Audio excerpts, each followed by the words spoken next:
परमेश्वर का अनुग्रह हुआ कि एक बार फिर से हम डिमोनोलॉजी के ऊपर अब अध्ययन और मनन और चिंतन करने जा रहे हैं और एक बार फिर से हम उन्हीं सब बातों को बाइबल में से भी समझने का प्रयास करेंगे कि कैसे दुष्ट आत्माएं इंसान के ऊपर हमला करती हैं और यदि किसी स्पेसिफिक जगह के ऊपर, किसी स्पेसिफिक ऑब्जेक्ट के ऊपर या किसी जानवर के ऊपर और इंसान के ऊपर जब वो कब्जा जमाती हैं, तब आखिर क्या क्या होता है, डिमोनोलॉजिस्ट क्या बताते हैं, एक्सॉर्सिस्ट क्या बताते हैं और बाइबल उस बारे में क्या बताती है। इन सब बातों को आज एक बार फिर से हम लोग बहुत ही ज्यादा गहराई से जानने और समझने जा रहे हैं। लेकिन अपने अध्ययन के अंदर जाने से पहले हम कुछ वचनों को पढ़ लेते हैं जहां से हम अपने अध्ययन की शुरुआत करेंगे और हम प्रकाशित वाक्य उसका दूसरा अध्याय 24 से लेकर 26 वचनों को पढ़ेंगे, जहां पर एक बहुत ही महत्वपूर्ण बात का संकेत प्रदान किया गया है यीशु मसीह के द्वारा। लेकिन हम कभी भी उस बात को उस तरह से नहीं समझते हैं और हम उस बात को पढ़ते हुए आगे निकल जाते हैं और हम उस बात की महत्व को नहीं समझ पाते हैं। तो मैं इस समय आपके सामने प्रकाशित वाक्य उसका दूसरा अध्याय 24 से लेकर 26 वचन पढ़ रहा हूं, जहां पर इस प्रकार से लिखा हुआ है, पर तुम थुआतीरा के बाकी लोगों से जितने शिक्षा को नहीं मानते और उन बातों को जिन्हें शैतान की गहरी बातें कहते हैं नहीं जानते, यह कहता हूं कि मैं तुम पर और बोझ ना डालूंगा। पर हां, जो तुम्हारे पास है उसको मेरे आने तक थामे रहो। जो जय पाए और मेरे कामों के अनुसार अंत तक करता रहे, उसे मैं जाति जाति के लोगों पर अधिकार दूंगा। तो यहां पर इन वचनों के अंदर यीशु मसीह ने एक बहुत महत्वपूर्ण बात की ओर इशारा किया है और यीशु मसीह यहां पर इस बात को हमारे सामने रख रहा था, हमको बता रहा था। यीशु मसीह कहता है कि थुआतीरा के बाकी लोग जो हैं वो शैतान की गहरी बातों को नहीं जानते हैं। यीशु मसीह ने यहां पर इस बात का संकेत प्रदान किया कि कुछ बातें हैं जो शैतान की गहरी बातें हैं और इसीलिए पौलुस दूसरा कुरिन्थियों के अंदर कहता है कि शैतान का कोई भी दाव हम पे नहीं चल सकता है क्योंकि हम उसकी युक्तियों से अनजान नहीं हैं। यानी शैतान की कुछ युक्तियां होती हैं, शैतान की कुछ योजनाएं होती हैं और यीशु ने कहा शैतान की गहरी बातें होती हैं और मसीही लोग शैतान की उन गहरी बातों से वाकिफ नहीं होते हैं, उनको जानते नहीं हैं। और यीशु मसीह ने थुआतीरा के लोगों को प्रॉमिस किया कि मैं तुम्हारे ऊपर बहुत ज्यादा बोझ नहीं डालूंगा क्योंकि तुम उन गहरी बातों को जानते ही नहीं हो जो शैतान की गहरी बातें हैं। लेकिन पौलुस कहता है कि हम शैतान की गहरी बातों को, उसकी युक्तियों को, उसकी योजनाओं को जानते हैं और इसी कारण शैतान का कोई भी जाल, कोई भी फंदा, कोई भी ट्रैप जो है हमारे ऊपर प्रबल नहीं हो सकता है। तो आज ऐसी ही कुछ बातों को हम देखने, समझने और जानने का प्रयास करने जा रहे हैं जो कि हमको जान लेना बहुत ही ज्यादा जरूरी है ताकि हम समझ सके कि दुष्ट आत्माएं आखिर किस तरह से काम करती हैं और प्रभु के दास होने के नाते या प्रभु के लोग होने के नाते, विश्वासी होने के नाते हम किस प्रकार से खुद की मदद कर सकते हैं, अपने परिवार की, अपने रिश्तेदारों की मदद कर सकते हैं, अपने कलीसिया के लोगों की मदद कर सकते हैं और अपने दूसरे लोग जो हमारे संपर्क में आते हैं, हमारे मित्र हो सकते हैं, जान पहचान वाले हो सकते हैं, हम उनकी मदद कैसे कर सकते हैं। जबकि हमको खुद ही जब नहीं पता कि हमको क्या करना है, दुष्ट आत्माएं कैसे हमला करती हैं, तो फिर हम दूसरों की मदद कैसे कर पाएंगे। तो आज हम इन्हीं कुछ बातों को देखने और समझने और जानने का प्रयास करने जा रहे हैं। हम दुष्ट आत्माओं के नेचर को समझेंगे, उनकी प्रकृति को समझेंगे कि वो क्या करती हैं और हमको कैसे उनके सिम्टम्स को पकड़ना है। बीमारी का इलाज जो होता है वो तब तक नहीं हो सकता है जब तक कि उसके सिम्टम्स सामने ना आए, सिम्टम्स पकड़ में ना आए, और जब सिम्टम्स पकड़ में आ जाते हैं तभी उस बीमारी का प्रॉपर इलाज जो है वो हो सकता है। तो आज ऐसी ही कुछ बातों को हम जानने और समझने जा रहे हैं। तो बीते दिनों जो लेसन मैंने आपको दिए उनमें से मैंने एक लेसन आपको दिया था जिसमें मैंने आपको डिमोनिक एक्टिविटी का जो प्रोसीजर होता है, जो प्रक्रिया होती है, उसके बारे में मैंने आपको बताया था। और मैंने आपसे कहा था कि डिमोनिक एक्टिविटी या दुष्ट आत्माओं की जो प्रक्रिया होती है वो 3 चरणों के अंदर बताई जाती है। पहला चरण इन्फेस्टेशन होता है, यानी दुष्ट आत्मा संक्रमण की तरह काम करती है। दूसरा चरण जो होता है वो ऑपरेशन होता है, यानी दुष्ट आत्मा जो होती है वो अत्याचार करती है, एक व्यक्ति के ऊपर पंजा मार देती है या उसको सताती है, डराती है, भयानक सपने दिखाती है, अत्याचार करती है, ऑपरेशन करती है। और तीसरा चरण होता है कि दुष्ट आत्मा फिर जब उसकी विल पावर को तोड़ देती है तो वो पोजेशन वाले स्टेज में आ जाती है और उसको पोजेस्ड कर लेती है या उसके शरीर के ऊपर कब्जा कर लेती है। और समय रहते यदि चर्च से मदद नहीं ली जाए तो फिर व्यक्ति की मृत्यु भी हो सकती है। इन बातों को मैंने आपके सामने बताया था कि फाइनल चरण जो है, दुष्ट आत्मा जिसको पोजेस्ड करती है उसको मार डालने का प्रयास करती है। जैसा कि हम बाइबल में भी पढ़ते हैं कि एक लड़का था जिसको बार बार दुष्ट आत्मा जो था कभी पानी में गिराता था, कभी आग में गिराता था, क्योंकि दुष्ट आत्माओं का अल्टीमेट ऑब्जेक्टिव इंसान को नाश करना होता है। लेकिन इंटरनेशनल एसोसिएशन ऑफ एक्सॉर्सिस्ट जो है, जो कि रोम के अंदर पाया जाता है, जो अंतर्राष्ट्रीय संगठन है दुष्ट आत्माओं को निकालने वालों का, मसीही संगठन है, उसका कहना है कि सिर्फ 3 चरणों के अंदर दुष्ट आत्माएं काम नहीं करती हैं। लेकिन इंटरनेशनल एसोसिएशन ऑफ एक्सॉर्सिस्ट जो है वो बताते हैं कि 5 चरण होते हैं दुष्ट आत्माओं के काम करने के। और ये 5 चरण जो हैं उनमें से पहला चरण होता है डिमोनिक इन्फेस्टेशन, यानी कि वो संक्रमण फैलाती है। दूसरा चरण वो बताते हैं वैक्सेशन यानी डिमोनिक वैक्सेशन। वैक्सेशन का मतलब होता है दुख देना, यानी वो दुख देती है अलग अलग प्रकार से। तीसरा चरण वो कहते हैं डिमोनिक ऑपरेशन होता है, यानी वो अत्याचार करती है। चौथा चरण वो कहते हैं डिमोनिक ऑब्सेशन होता है, यानी कुछ दुष्ट आत्मा के प्रभाव से कोई सनक इंसान के अंदर चढ़ जाती है।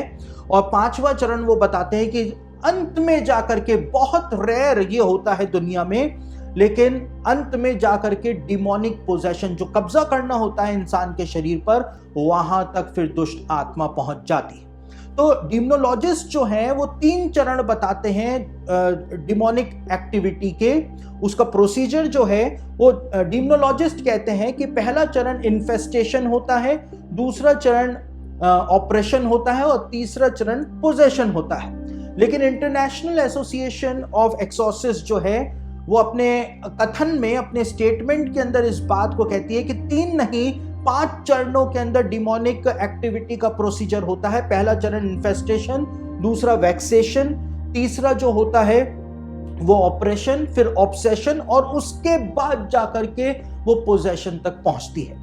तो हमने बीते दिनों जो लेसन लिया था उसके अंदर हमने 3 चरणों को देखा था कि दुष्ट आत्मा किस प्रकार से 3 चरणों के अंदर काम करती है। लेकिन आज हम विस्तार से इस विषय को देखने जा रहे हैं कि इंटरनेशनल एसोसिएशन ऑफ एक्सॉर्सिस्ट जो है वो क्या बताती है, 5 चरणों में दुष्ट आत्माएं कैसे काम करती हैं, और हमको उनके लक्षणों को समझ लेना है, हमको उनके फितरत को समझ लेना है। तब जाकर के हम समझ पाएंगे कि कौन सी जगह पर क्या हो रहा है, कौन से ऑब्जेक्ट से, वस्तु से क्या हो रहा है, या फिर किसी व्यक्ति को यदि उसने पोजेस्ड किया हुआ है, कब्जा किया हुआ है उसके शरीर पर, तो उसके अंदर क्या हो रहा है। तो अब हम एक एक करके इन 5 चरणों को समझने का प्रयास करेंगे। और मैं आशा करता हूं कि आज का ये लेसन जब तक खत्म होगा तो आप इतना सब कुछ जान चुके होंगे, क्योंकि मैंने बहुत विस्तार से इस लेसन को बनाया है और बहुत सरल करके मैंने इस लेसन को बनाया है, ताकि आप हर एक चीज को इजीली समझ जाएं, और इजीली समझ जाएंगे तो उसको आप इजीली याद भी रख पाएंगे। तो सबसे पहला चरण जो कि डिमोनिक एक्टिविटी का प्रोसीजर होता है, जिसको इन्फेस्टेशन कहा जाता है, यानी उसको संक्रमण कहा जाता है। जैसे एक संक्रमण फैलता है, ऐसे दुष्ट आत्मा अपना संक्रमण फैलाती है, अपना साम्राज्य किसी जगह पर, किसी स्पेसिफिक चीज के अंदर, किसी जानवर में या किसी इंसान के ऊपर अपना संक्रमण जो है वो फैलाती है। और जो इविल प्रेजेंस कहा जाता है जिस चीज को, वो इविल प्रेजेंस जो है वो किसी जगह के ऊपर भी हो सकती है, किसी चीज के अंदर भी हो सकती है, कि उस चीज को जब घर में लेकर के आया गया तब से ही दुष्ट आत्मा की प्रेजेंस आ गई। उस चीज को यदि रिमूव कर दिया जाए तो दुष्ट आत्मा की प्रेजेंस भी रिमूव हो जाती है। और किसी जानवर के अंदर भी, जानवर को भी पोजेस्ट कर लेती है। मैंने बीते दिनों आपको बताया था कि जानवर भी दुष्ट आत्मा ग्रसित हो जाते हैं, और हमने लखनऊ का जो वाकया हुआ था उसका रेफरेंस भी लिया था कि वास्तव में जानवर जो है वो डीमन पोजेस्ड हो सकते हैं। लेकिन किसी जगह के ऊपर अगर कोई दुष्ट आत्मा है या किसी जगह के ऊपर इविल प्रेजेंस है, तो ये वास्तव में तब होता है जब उस जगह के ऊपर कोई शैतानी प्रकृति का काम हुआ होता है, यानी कोई शैतानी काम उस जगह के ऊपर हुआ होता है।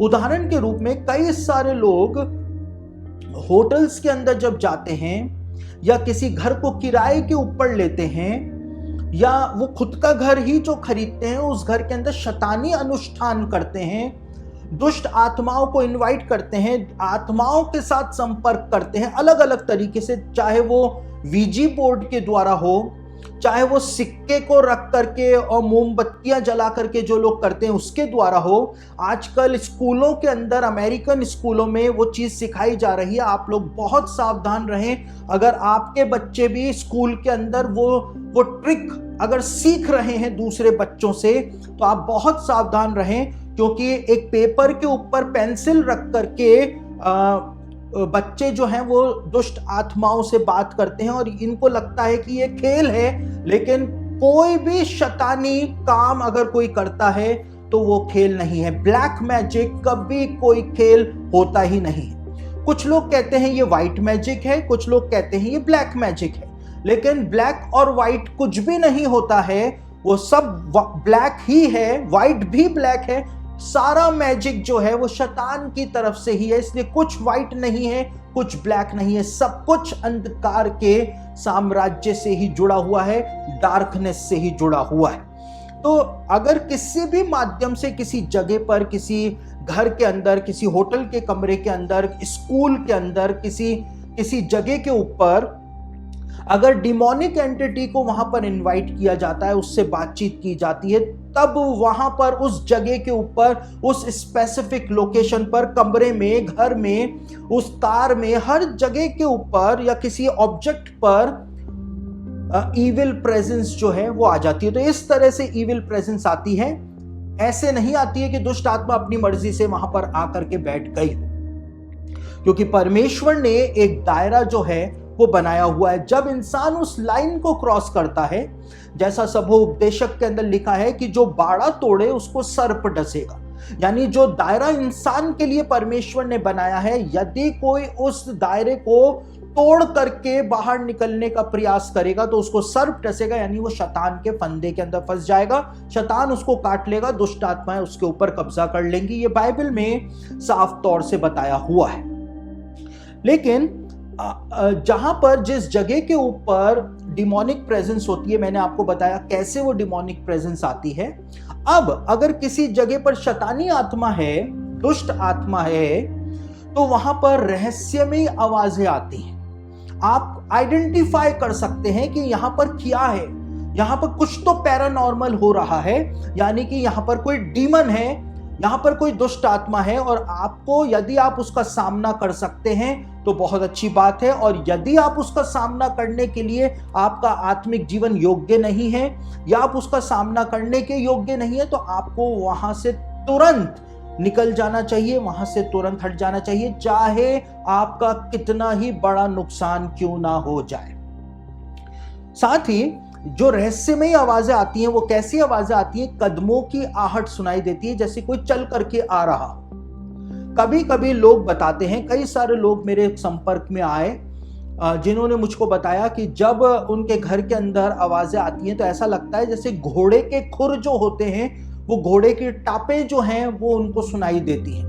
क्योंकि अधिकतर लोग जो दुष्ट आत्मा को देखने का दुनिया भर के अंदर जो दावा करते हैं, जिन्होंने दुष्ट आत्माओं को देखा है, वो कहते हैं दुष्ट आत्माओं के पैर जो होते हैं वो घोड़े के खुर जैसे होते हैं। अब होते हैं या नहीं वो नहीं पता, लेकिन डिमनोलॉजिस्ट भी इस बात को बताते हैं, एक्सॉर्सिस्ट भी इस बात को बताते हैं कि दुष्ट आत्माओं के जो पैर होते हैं वो घोड़े के खुर जैसे ही होते हैं।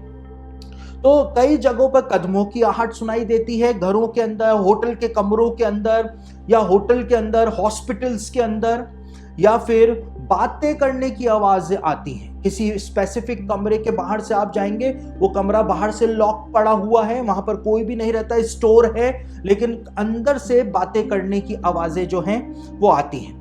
खिड़कियां और दरवाजे जो हैं वो अपने आप खुल जाते हैं, बंद हो जाते हैं। वो एक्चुअल वीडियो मैंने पहले लेसन के अंदर ही आपको दिखाया था, जिसमें दरवाजा जो था अपने आप खुल रहा था, अपने आप बंद हो रहा था।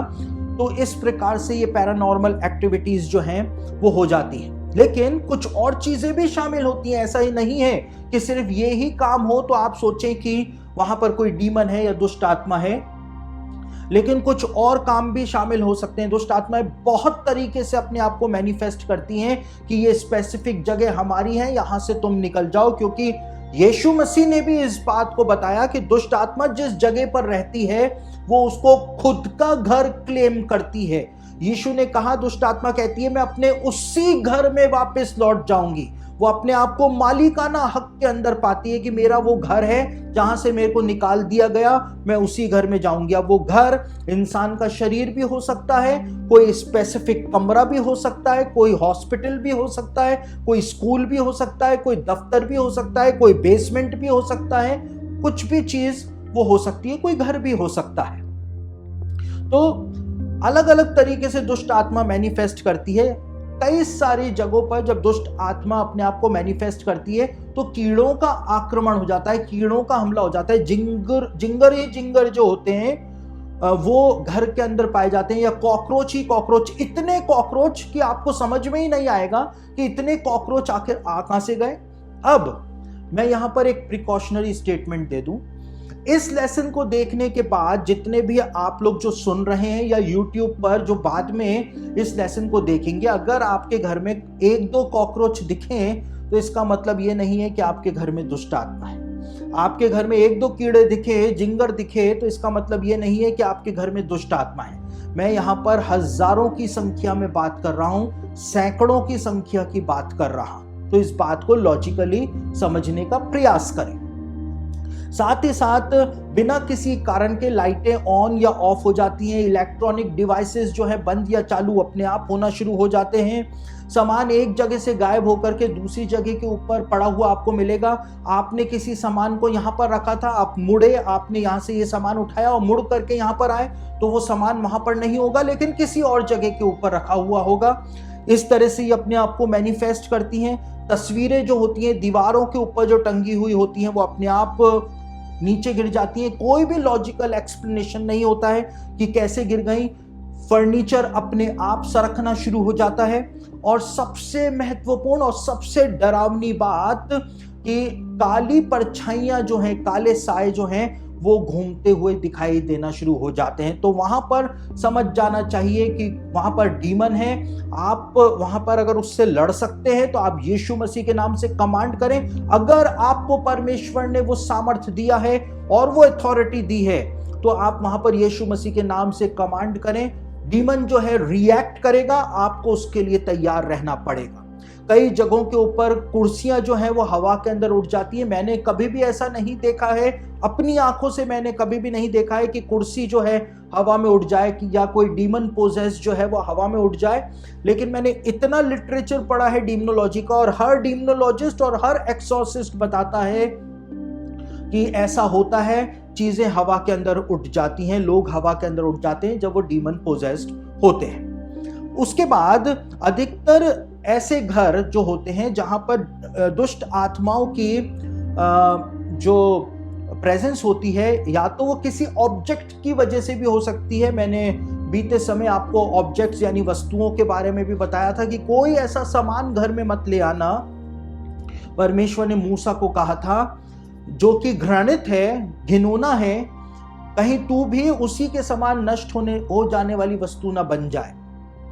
परमेश्वर ने व्यवस्था विवरण 7 अध्याय उसके 26वें वचन के अंदर मूसा को इजरायलियों के लिए निर्देश दिया था। और कई बार ऐसे सामान जो होते हैं जो कि ऑकल्ट से रिलेटेड होते हैं, जादू टोने से, तंत्र मंत्र से रिलेटेड होते हैं, जिनके ऐसे कोई कागज होते हैं जिनके ऊपर मंत्र लिखे रहते हैं, समृद्धि के मंत्र लिखे रहते हैं, या कई सारे जवान लड़के जो होते हैं, अधिकतर जवान लड़के, और आजकल तो लड़कियां भी किसी काम के अंदर पीछे नहीं है, कंधे से कंधा मिला करके जो चल रही हैं, तो कई बार ऐसा होता है कि मोहब्बत वाले बाबा के पास जाकर के कुछ नोट लिखवा करके लेकर के आते हैं कागज के ऊपर, और वो कागज को घर के अंदर छिपा लेते हैं, और ये दुष्ट आत्माओं को इनवाइट करने का एक प्रॉपर तरीका बन जाता है, लीगल ग्राउंड बन जाता है, और दुष्ट आत्माएं जो हैं वो घर के अंदर पधार जाती हैं और आकर के उसके बाद वो राज करती हैं, और आपका घर, आपका खुद का अपना घर अपना नहीं रहता है उस समय जब दुष्ट आत्माएं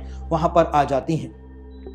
तो अगर कोई ऑब्जेक्ट है, तो मैंने आपको बताया था वो ऑब्जेक्ट किस तरह से नाश किया जाए। हमने याकूब का उदाहरण भी देखा था कि याकूब ने कैसे उन सब चीजों को ले जाकर के गाड़ दिया था, लेकिन बताया जाता है कि गाड़ने से पहले उनको जलाया जाता था बाइबल के ज़माने में उन सब चीज़ों को, और उसके बाद उनकी राख को गाड़ा जाता था। और वैसा ही काम आज भी किया जाता है, पहले उनके ऊपर होली वाटर डाला जाता है और उसके बाद उनको जलाया जाता है उन ऑब्जेक्ट्स को, और उसके बाद उनकी राख को गाड़ दिया जाता है। तो इस प्रकार से जो दुष्ट आत्मा का प्रभाव होता है वो हमेशा के लिए ऑब्जेक्ट में से खत्म हो जाता है और घर में से भी खत्म हो जाता है। तो इस प्रकार से ये पैरानॉर्मल एक्टिविटीज जो है वो होती हैं।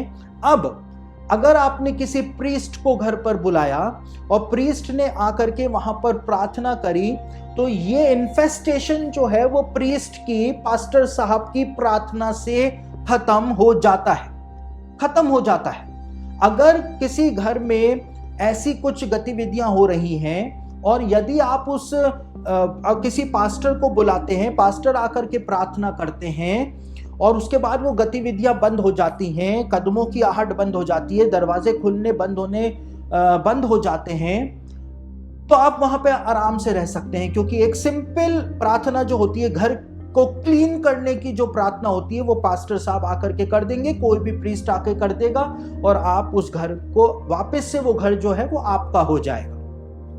लेकिन कई सारे ऐसे केसेस होते हैं कि जिसको घर को प्रीस्ट के द्वारा ब्लेस भी कर दिया जाता है, लेकिन उसके बावजूद वहां पर पैरानॉर्मल एक्टिविटीज 1-2 दिन के लिए तो खत्म हो जाती हैं, लेकिन वापस से फिर शुरू हो जाती हैं और भी ज्यादा भयानक हो जाती हैं। तो इस परिस्थिति के अंदर क्या होता है कि आपको वो घर छोड़ देना चाहिए, वो प्लेस जो है वो छोड़ करके कहीं और चले जाना चाहिए, या उसको वहां से आप जितनी जल्दी निकल सके उतना ही आपका फायदा होगा।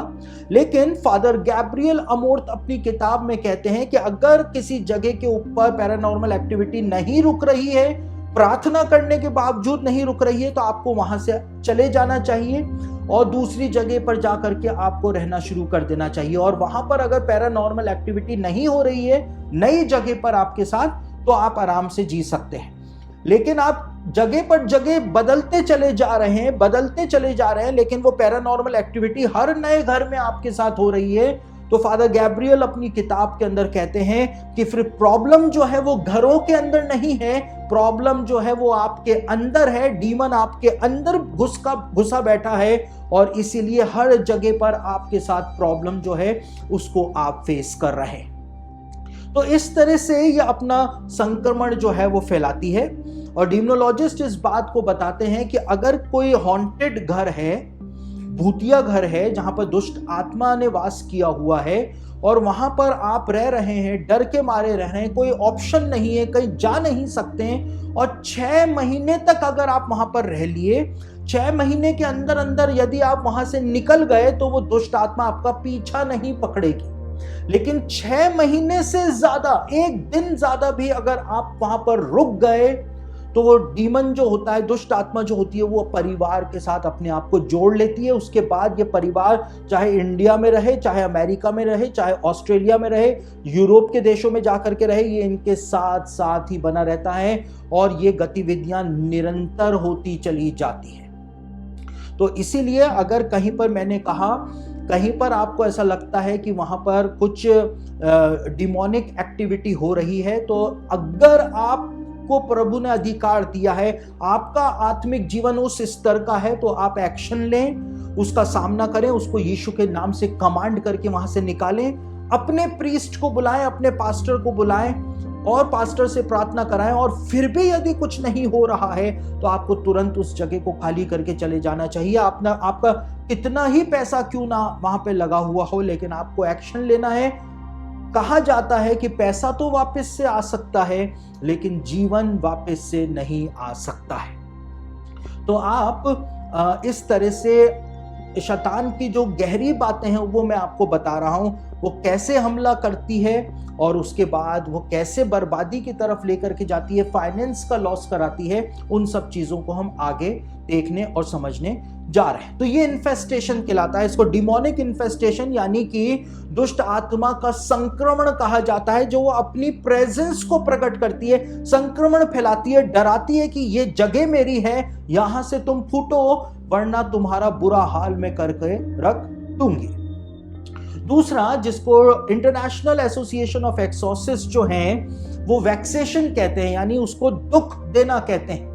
दुष्ट आत्मा जो है वो व्यक्ति को दुख देती है। मैंने आपको बताया था कि दुष्ट आत्मा जो है वो नाखून मारती है, दुष्ट आत्मा जो है वो काट लेती है, पंजा मारती है, शरीरों के ऊपर, लोगों के शरीरों के ऊपर उल्टा क्रूस जो है वो बना देती है, आपके फाइनेंस को ब्रेक करके रख देती है। आप किसी घर में किराए के ऊपर रह रहे हैं, उससे पहले आप किसी दूसरी जगह के ऊपर किराए पर रह रहे थे और वहां पर आप बहुत फ्लरिश हो रहे थे, लेकिन अब आपने या तो इस घर के अंदर आप किराए में आकर के रहने लग गए, दूसरी जगह आपका ट्रांसफर हो गया, या आपको किसी कारण घर जो है वो बदलना पड़ गया, या आपने ये जमीन खरीद के आप अपना खुद का घर बना लिया, किराए के घर को छोड़ के आप अपने खुद के घर में आ गए। उस जगह के ऊपर इविल प्रेजेंस है, वो किसी भी कारण से हो सकती है। हमने वो सारे कारण बीते समय देखे थे कि कैसे जमीनें श्रापित होती हैं, घर श्रापित होते हैं।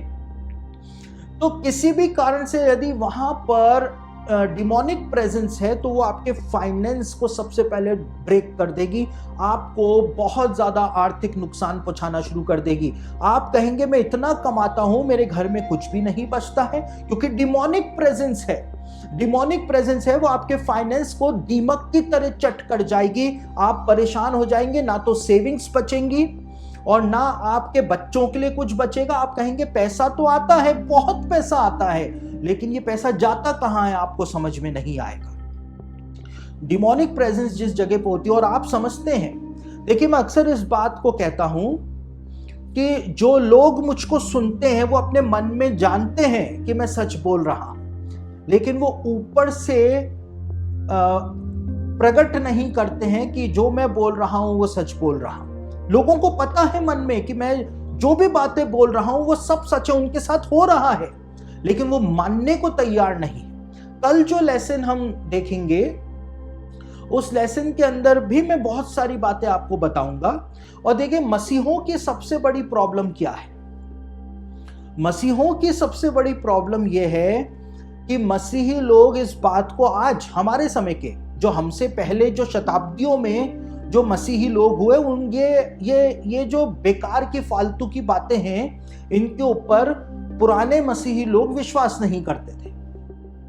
लेकिन आज हम लोगों ने वो बेकार की बातों को एक धर्म सिद्धांत बना लिया है। और क्या बना लिया है?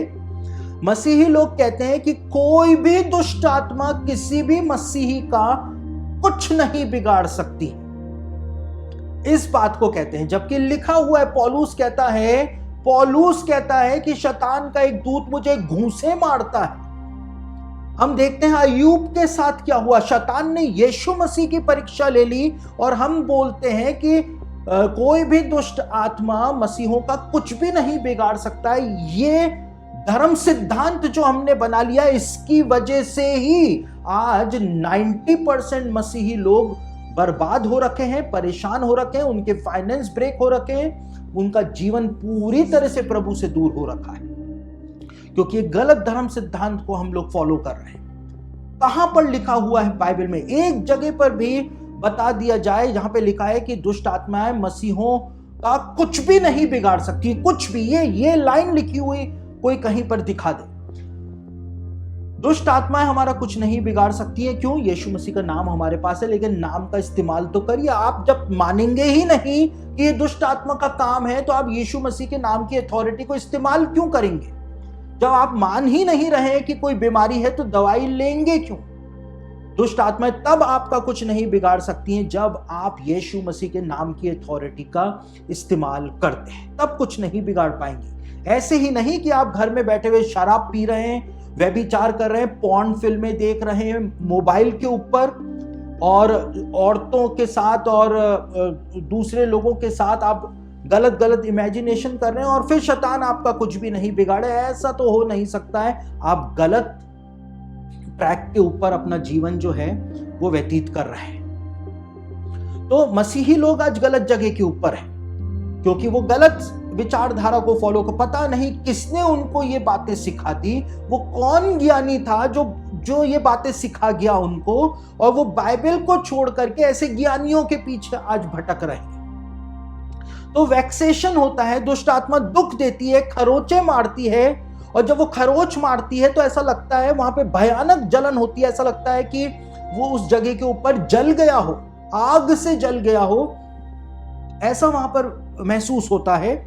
बिना किसी कारण अंगों के अंदर स्वेलिंग आ जाती है, सूजन आ जाती है, पता नहीं चलता है कि क्या होता है। कुछ मामलों में जो स्किन है, स्किन के ऊपर अक्षर जो है वो चीरे हुए दिखाई देते हैं। अक्षर जो है वो चीरे हुए, यानी किसने ऐसे चीर करके स्किन के ऊपर कुछ लिख दिया हो।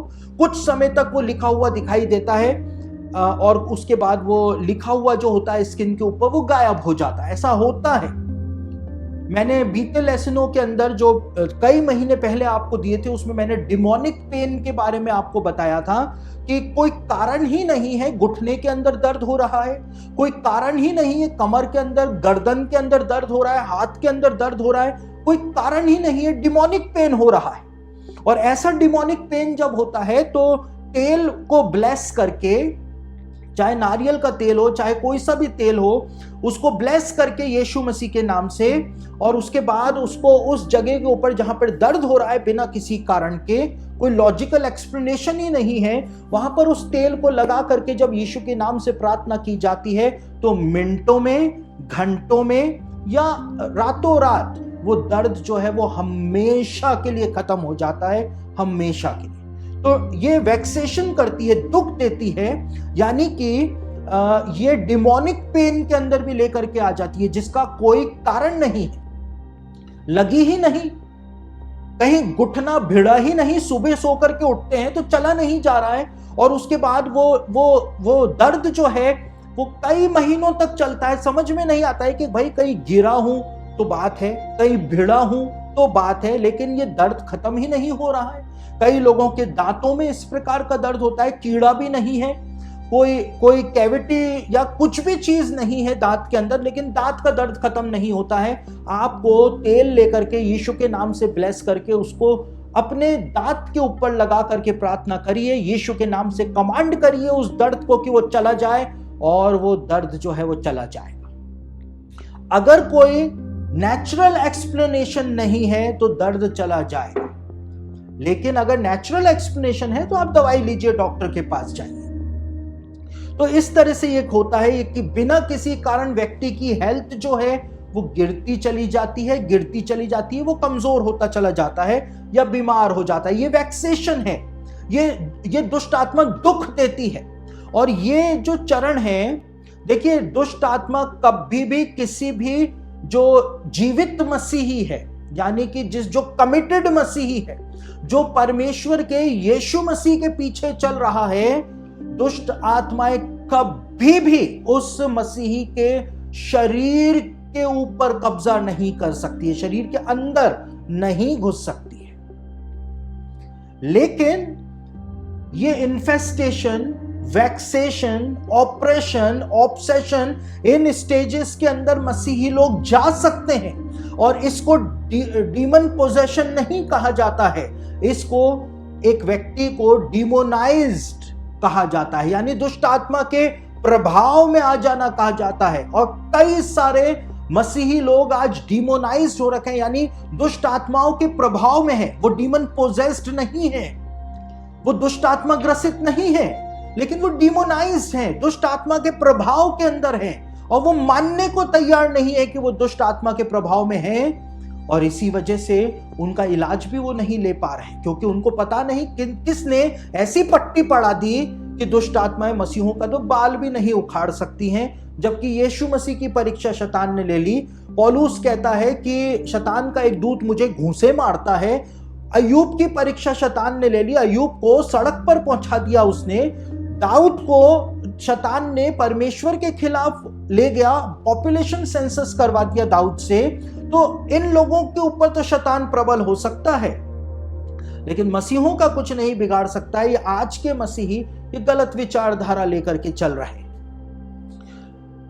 शैतान आपके शरीर को पोजेस नहीं कर सकता है यदि आप परमेश्वर के प्रति कमिटेड हैं, आपने बपतिस्मा लिया है, आप सैक्रामेंट्स के अंदर शामिल हैं, प्रभु भोज लेते हैं, प्रार्थना करते हैं, उपवास करते हैं, और आपका जीवन वास्तव में प्रभु के साथ सही है, आप प्रभु की आज्ञाओं के अनुसार चलते हैं, आपको कभी भी वो पोजेस्ट नहीं कर सकती है। चाहे कुछ भी हो जाए, पोजेस नहीं कर सकती है, लेकिन वो इन्फेस्टेशन कर सकती है, आपके सामने प्रकट कर सकती है। आपको कदमों की आहट आ सकती है, आपको दरवाजे खुलते बंद होते दिखाई दे सकते हैं, क्योंकि वो मैनिफेस्ट कर रहा है अपने आप को। आप वैक्सेशन के अंदर जा सकते हैं, डिमोनिक पेन में जा सकते हैं, ये सब कुछ आप कर सकते हैं। अब फादर विंसेंट लैम्पर्ट, जो कि इंटरनेशनल एसोसिएशन ऑफ एक्सॉर्सिस्ट जो हैं उनके सदस्य हैं, वो अपनी किताब के अंदर लिखते हैं कि शैतान की ओर से जो एक्स्ट्रा ऑर्डिनरी एक्टिविटी होती है विशेष प्रकार की, उसका कारण कोई कर्स हो सकता है कि किसी ने आपके ऊपर जादू टोना करवाया हो, उसकी वजह से भी ये एक्स्ट्रा जो डिमोनिक पेन होता है, या कोई बीमारी हो जाती है, हेल्थ गिर जाती है, या खरोच मार जाती हैं, ये सब कुछ हो सकता है किसी कर्ज की वजह से। और वो लोग जो कि परमेश्वर के प्रति कमिटेड नहीं है, हाँ वो चर्च जाते हैं लेकिन सिर्फ नाम के लिए, वो मसीही हैं सिर्फ नाम के लिए, लेकिन कमिटेड नहीं, और उनके जीवन से परमेश्वर के लिए फल उत्पन्न नहीं हो रहे हैं, तो ऐसे लोग जो हैं वो सरलता से डिमोनिक वैक्सेशन का शिकार बन जाते हैं। ये फादर विंसेंट लैम्पर्ट ने अपनी किताब के अंदर बताया है। और ये वैक्सेशन जो होता है, ये जादू टोने के अंदर, जो जादू टोना करने वालों के संपर्क में जो लोग रहते हैं, तंत्र मंत्र करने वालों के संपर्क में जो रहते हैं, फॉर्च्यून टेलर्स के पास जो लोग जाते हैं, या किसी फैमिलियर स्पिरिट से बात करने जाते हैं, फैमिलियर स्पिरिट से यानी कि किसी मरे हुए की आत्मा से बात करने के लिए जो लोग जाते हैं, ऐसे लोगों के पास जो लोग जाते हैं वो डिमोनिक वैक्सेशन का शिकार हो जाते हैं, क्योंकि दुष्ट आत्मा फिर उनसे चिपक जाती है और फिर उनका सताव वो करती है, उनको दुख देती है, और उनको समझ में नहीं आता है कि उनके साथ वास्तव में क्या हो रहा है। फादर गैब्रियल अमोर्थ, जो कि इंटरनेशनल एसोसिएशन ऑफ एक्सॉर्सिस्ट में सबसे बड़ा नाम है, वो अपनी किताब के अंदर कहते हैं कि कुछ आदतें जो होती हैं वो भी डिमोनिक वैक्सेशन का कारण बन जाती हैं। इंसान की हैबिट्स जो होती हैं, जैसे वीजी बोर्ड के साथ खेलना, मैंने बताया सबसे खतरनाक होता है कि वीजी बोर्ड के साथ कोई खेलता है, दुष्ट आत्माओं से बात करता है। वो वीजी बोर्ड जो होता है, जब उसके ऊपर हाथ रखे जाते हैं, उसके बाद उससे दुष्ट आत्मा से सवाल पूछे जाते हैं कि कोई यहाँ पर है या नहीं है, तो वो जवाब देती है, बताती है, और लोग सोचते हैं कोई गुड स्पिरिट से वो बात कर रहे हैं, गार्जियन एंजल से वो बात कर रहे हैं, लेकिन वो दुष्ट आत्मा से बात कर रहे होते हैं और उनको समझ में ही नहीं आता है। तो जो हैबिट होती है कुछ लोगों की, वो भी उनको शिकार बना देती है। आत्माओं से बात करते हैं, गंभीर पाप के अंदर रहते हैं। गंभीर पाप जैसे कि जो अननेचुरल सेक्स होता है। अननेचुरल सेक्स क्या होता है? होमोसेक्सुअलिटी अननेचुरल सेक्स है, जानवरों के साथ यौन संबंध स्थापित करना, या कुछ लोग जो होते हैं, ये होता है दुनिया के अंदर, लाशों के साथ संबंध बनाते हैं। या अननेचुरल सेक्सुअल एक्टिविटी जो होती है, इसकी वजह से भी दुष्ट आत्माएं इनवाइट हो जाती हैं और फिर वो वैक्सेशन करना शुरू करती हैं, वहां पर दुख देना शुरू करती हैं, और इंसान जो है फिर वो परेशान होना शुरू हो जाता है।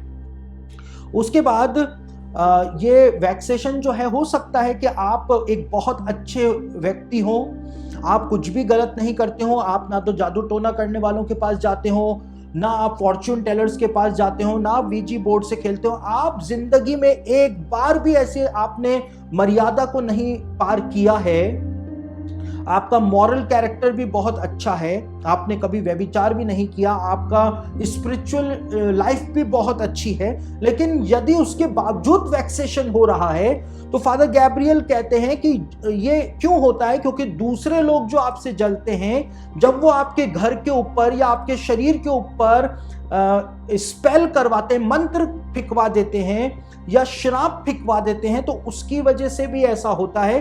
और एक मसीही को डरना नहीं है, लेकिन जब एक मसीही को समझ में आ जाए कि जब मेरे जीवन में कुछ भी गलत नहीं है, उसके बावजूद ये अननेचुरल पेन मेरे क्यों हो रहा है, मेरी हेल्थ क्यों गिर रही है, डॉक्टर भी कह रहा है कोई प्रॉब्लम नहीं है, तो उसके बाद एक व्यक्ति को खड़े होकर के परमेश्वर से प्रार्थना करनी चाहिए और यीशु मसीह के नाम से खुद के ऊपर से हर एक प्रकार के श्राप को तोड़ देना चाहिए, और वो श्राप उसी समय टूट जाएगा। यीशु मसीह के नाम में इतना सामर्थ्य पाया जाता है कि वो श्राप उसी समय टूट जाएगा और आप उसी समय स्वतंत्र हो जाएंगे। लेकिन आप जितना लिंगर ऑन करेंगे, जितना टालेंगे बात को और इस बात को नहीं मानेंगे कि आपके ऊपर कोई दुष्ट आत्मा का प्रभाव आ रहा है, आप मानेंगे नहीं, तो आप इलाज लेंगे नहीं और तबीयत जो है और बिगड़ती चली जाएगी। उसके बाद कभी कभी ये वैक्सेशन जो होता है, डिमोनिक वैक्सेशन जो होता है, ये प्यार को खत्म करने के लिए या प्यार को प्राप्त करने के लिए भी किया जाता है। और मैंने इस बात के बारे में भी आपको बीते समय बताया था कि कई सारे जवान जो होते हैं, चाहे लड़कियां हो लड़के हों, ऐसे जवान जो होते हैं वो बाबाओं के पास जाते हैं, मोहब्बत वाले बाबाओं के पास, और जा करके उनसे किसी लड़की के ऊपर कुछ फिकवाते हैं या किसी लड़के के ऊपर कुछ फिकवाते हैं। कई सारे लोगों को दूसरों की पत्नियां पसंद होती हैं, कई सारे लोगों को दूसरों के पति पसंद होते हैं, तो वो उनका विवाह तोड़वा देते हैं वो मोहब्बत वाले बाबा के पास जा करके, और ये तोड़वा तो देते हैं और उसके बाद ये खुद का संबंध तो उस व्यक्ति के साथ स्थापित कर लेते हैं या विवाह तो कर लेते हैं, लेकिन उसके बाद इनको डिमोनिक वैक्सेशन का सामना करना पड़ता है। तब इनको पता चलता है कि इन्होंने जो करवाया था उसकी कीमत अब इनको चुकानी पड़ेगी, क्योंकि शैतान हर चीज की कीमत मांगता है। अगर उसने आपकी मदद करी है तो वो उसकी कीमत मांगेगा। फादर चैड रिपर्जर, जो कि इंटरनेशनल एसोसिएशन ऑफ एक्सोर्सिस्ट के मेंबर हैं, उन्होंने अपनी किताब के अंदर बताया है, बीटल्स ग्रुप करके कोई एक बैंड हुआ करता था बीते समय 80s या 70s के अंदर, और वो बीटल्स ग्रुप का जो एक सदस्य था उसने शैतान को अपनी आत्मा बेच दी थी, पैक्ट विद द डेविल कर लिया था, और 20 साल का समय शैतान ने उसको दिया था। ये अमेरिका में सब लोग जानते हैं कि 20 सालों का समय शैतान ने उसको दिया था कि मैं इतनी पॉपुलैरिटी दूंगा, तुझको सेलिब्रिटी बना दूंगा। और सही 20 साल बाद फादर चैड ने लिखा है, सही 20वें साल में एग्जैक्टली उसी दिन जिस दिन उसने पैक्ट विद द डेविल करके अपनी आत्मा शैतान को बेच दी थी, एग्जैक्टली उसी दिन वो व्यक्ति जो था, बीटल्स ग्रुप का ही जो सदस्य था, वो अपने कमरे के अंदर मरा हुआ पड़ा हुआ मिला था और बहुत बुरी दशा में मरा हुआ मिला था। तो शैतान को कीमत चाहिए होती है, शैतान कीमत मांगता है। अगर आपने कोई लड़की आपको प्रेम नहीं करती है, आप किसी बाबा के पास जाकर उसके ऊपर कुछ मंत्र फिकवाते हैं ताकि वो आपसे प्रेम करने लगे, आपने दुष्ट आत्मा की सहायता ली उस लड़की को या उस लड़के को पाने के लिए, तो उसकी कीमत चुकाने के लिए भी आप फिर तैयार रहिए, क्योंकि आप विवाह तो कर लेंगे, बच्चे भी आप लोग बच्चों को भी जन्म दे देंगे, लेकिन उसके बाद आप कीमत चुकाने के लिए भी फिर तैयार रहिएगा, क्योंकि शैतान हर काम की कीमत लेता है। तो ये जो स्पेल होता है, ये जो कर्स जो होता है, ये कोई भी प्रीस्ट जो प्रीस्ट है, पादरी है, वो आसानी से जा करके इस कर्स को, इस स्पेल को तोड़ सकता है। आप उसको बुलाएं, उसको सारी बात बताएं और उसके बाद वो आपके लिए जो प्रार्थना करेगा, पास्टर का जो अधिकार है, प्रीस्ट का जो अधिकार है, उसको वो काम में लेकर के आएगा, पिता पुत्र और पवित्र आत्मा के अधिकार को वो प्रकट करेगा और यीशु के नाम से उस श्राप को, उस मंत्र को वो तोड़ करके रख देगा और आप फ्री हो जाएंगे। लेकिन जितना लेट करेंगे उतना आप फंसते चले जाएंगे, क्योंकि अगर आपने उस चीज के अंदर 6 महीनों का समय बिता दिया तो वो चीज जो है वो फिर बहुत बुरी तरह से आपसे चिपक जाएगी। इसलिए उससे पहले ही उससे छुटकारा पाने का प्रयास करना जरूरी होता है। उसके बाद तीसरा चरण जो आता है जिसको बताया जाता है वो है ऑपरेशन। डिमोनिक एक्टिविटी का जो प्रोसीजर होता है उसमें तीसरा चरण होता है ऑपरेशन यानी अत्याचार। तो इस अत्याचार के अंदर बहुत महत्वपूर्ण बात सम्मिलित है। मैं एक ऐसी बात आपको बताने जा रहा हूं जो आपका दिमाग खराब करके रख देगी कि ये क्या बात हुई, क्योंकि हम तो इस बात को मानने को ही तैयार नहीं है कि दुष्ट आत्माएं हमारा कुछ बिगाड़ सकती हैं, शैतान हमारा कुछ बिगाड़ सकता है। लेकिन यहां पर कुछ बातें बाइबल में बताई हुई हैं। अत्याचार जो होता है इसके अंदर कभी कभी शैतान जो है या दुष्ट आत्मा जो है पूरे शरीर के ऊपर कब्जा ना करके कोई स्पेसिफिक बॉडी ऑर्गन के ऊपर कब्जा कर लेता है। किडनी खराब कर देना, या हम देखते हैं 18 साल से एक दुर्बल करने वाली दुष्ट आत्मा उस स्त्री को लगी थी जिसको यीशु मसीह ने ठीक किया था। वो कुबड़ी हो गई थी और वो एक स्पेसिफिक जगह पर दुष्ट आत्मा ने कब्जा किया हुआ था, वो कुबड़ी हो गई थी। और यीशु मसीह ने जब हाथ रखा तो उसका कुबड़ जो था वो खत्म हो गया। और यीशु ने कहा इसको 18 सालों से शैतान ने बांधा हुआ था। तो इस तरह से शैतान जो है वो बांध करके रख लेता है और लंबे समय के लिए बांध करके रख लेता है। इसको कहते हैं अत्याचार करना। फादर रिपर्जर बताते हैं, जैसा मैंने बीते लेसन में भी आपको बताया था, कि एक औरत में से वो दुष्ट आत्मा निकाल रहे थे। तो दुष्ट आत्मा जो था वो पूरे शरीर में ना होकर के उसकी लोअर बैक में था। उसकी लोअर बैक झुकती चली जा रही थी। उसकी लोअर बैक जो है उसमें से दर्द खत्म नहीं होता था। और वहां से फादर रिपर्जर ने उस दुष्ट आत्मा को, उसकी लोअर बैक में से दुष्ट आत्मा को निकाला था। तो इस तरह से अत्याचार करती है दुष्ट आत्मा। किसी के स्पेसिफिक ऑर्गन को तकलीफ देती है, हड्डी को तकलीफ देती है, घुटनों को तकलीफ दे सकती है, दांत का दर्द दे सकती है। ये छोटी छोटी बातें जिसको हम सोचते हैं ऐसा नहीं हो सकता है, वो भी कर सकती है। उसके बाद फादर लैम्पर्ट अपनी किताब में एक बहुत गंभीर बात बताते हैं। आप बहुत ध्यान से इसको सुनिए, क्योंकि अगर नहीं समझे तो आप इस बात को समझ भी नहीं पाएंगे और फिर मुझको गलत समझेंगे। फादर लैम्पर्ट कहते हैं कि यह अत्याचार जो होता है, शैतानी अत्याचार जो होता है, ये कभी कभी परमेश्वर की ओर से परमिट किया जाता है कि परमेश्वर के जो लोग हैं उनके ऊपर भी ये अत्याचार आए। फादर लैम्पर्ट ने ये लिखा है और ये सुनने में अजीब जरूर से लगता है। कई लोग इस बात को मानेंगे भी नहीं, लेकिन हम देखते हैं कि कभी कभी परमेश्वर जो है वो परमिट कर देता है। और क्यों कर देता है? क्योंकि परमेश्वर के लोग और पवित्रता की तरफ बढ़ें, इसके लिए परमेश्वर कभी कभी ऐसे अत्याचार को कुछ लोगों के ऊपर परमिट करता है। हमको कैसे पता? हमारे पास एक उदाहरण है, एक भी नहीं 2 उदाहरण है बाइबल के अंदर। परमेश्वर ने शैतान को परमिट किया अय्यूब को परखने के लिए। वो अत्याचार था, वो ऑपरेशन था, वो शैतानी ऑपरेशन था, शैतानी अत्याचार था अय्यूब के ऊपर। अय्यूब ने कुछ भी गलत नहीं किया था, अय्यूब खरा था। परमेश्वर ने भी एंड में इस बात की गवाही दी कि अय्यूब खरा था बिल्कुल, और अय्यूब ने एक भी बात परमेश्वर के लिए गलत नहीं बोली। परमेश्वर ने खुद ने गवाही दी। लेकिन परमेश्वर ने कहा कि तू उसको परख ले, परखने के बावजूद वो मेरी बुराई नहीं करेगा, मेरी निंदा नहीं करेगा। तो कभी कभी ऑपरेशन अत्याचार जो होता है वो प्रभु की ओर से परमिट किया जाता है ताकि प्रभु के लोग और ज्यादा पवित्रता को और ज्यादा स्पिरिचुअल हाइट पर पहुंच सके। लेकिन ये रेयर होता है, ये सबके साथ नहीं होता है। फादर लैम्पर्ट ने अपनी किताब के अंदर लिखा है कि पौलुस ने एक बात बोली है, 2 कुरिन्थियों उसका 12 अध्याय उसके 7वें वचन के अंदर। और 2 कुरिन्थियों 12 अध्याय उसके 7वें वचन में पौलुस कहता है, और इसलिए कि मैं प्रकाशों की बहुतायत से फूल न जाऊं, मेरे शरीर में एक कांटा चुभोया गया है, अर्थात शैतान का एक दूत कि मुझे घूंसे मारे ताकि मैं फूल ना जाऊं। यहां पर लिखा हुआ है कि पौलुस के ऊपर भी डिमोनिक ऑपरेशन होता था।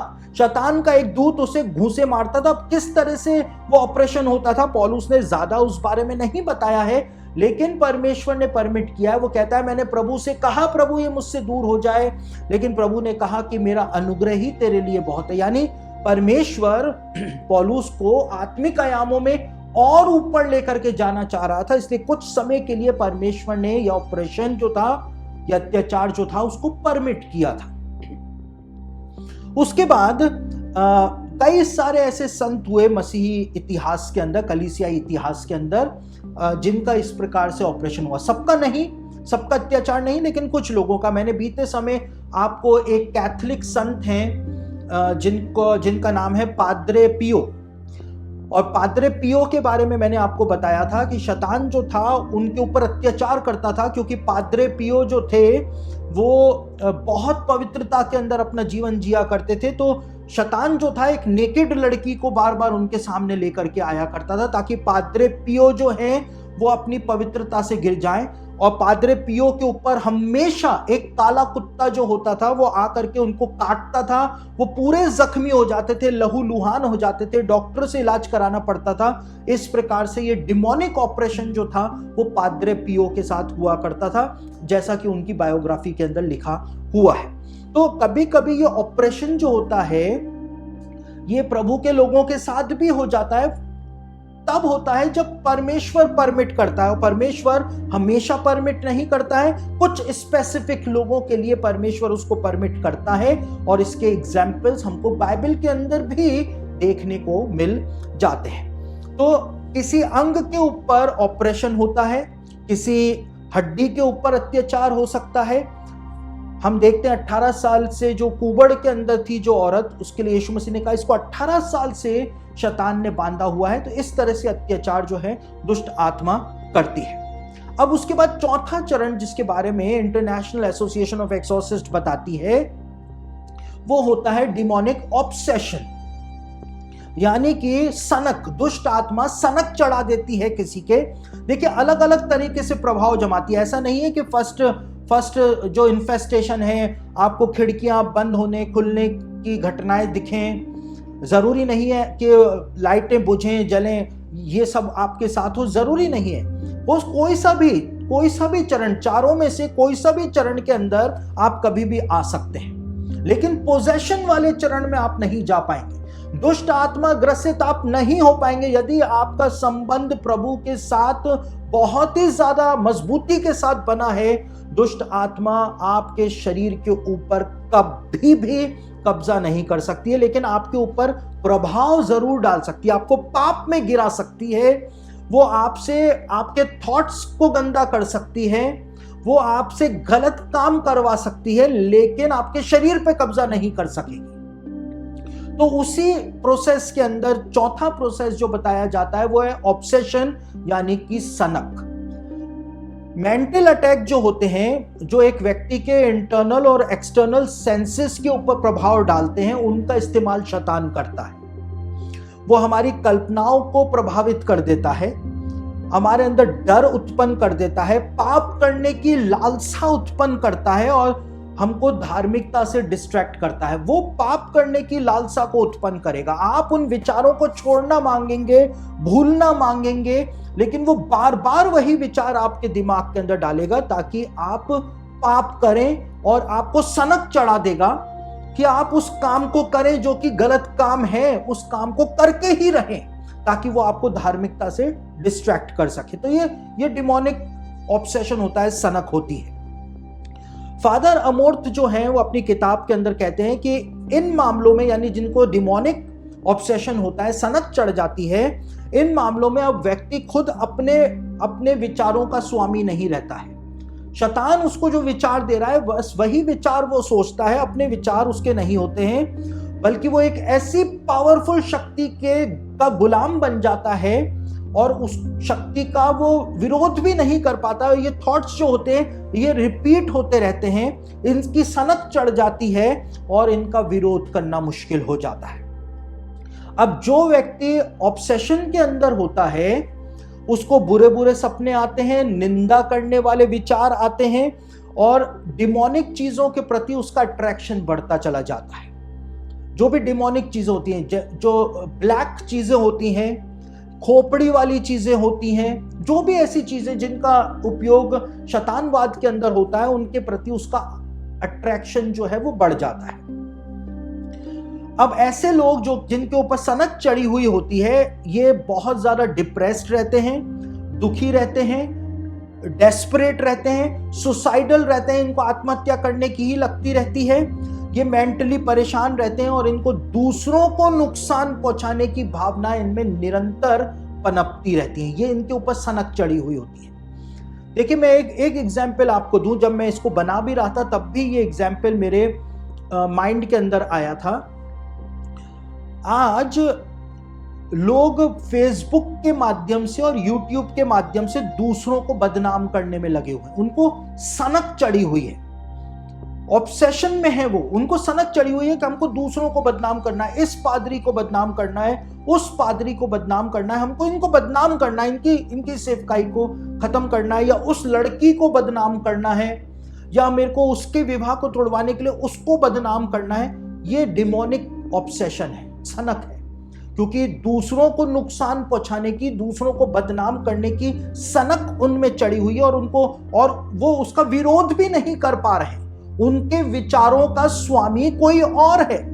वो डिमोनिक ऑब्सेशन में है, लेकिन वो सोच रहे हैं कि वो पवित्र आत्मा के द्वारा ये सब काम कर रहे हैं। तो बहुत सावधान इन अंत के दिनों में हमको रहना है, क्योंकि पौलुस ने कहा था एक ऐसा डिसेप्शन आने वाला है, एक ऐसा भ्रम आने वाला है कि परमेश्वर सबका न्याय कर देगा। दूसरा थिस्सलुनीकियों उसके दूसरे अध्याय के अंदर पौलुस ने इस बात को लिखा था।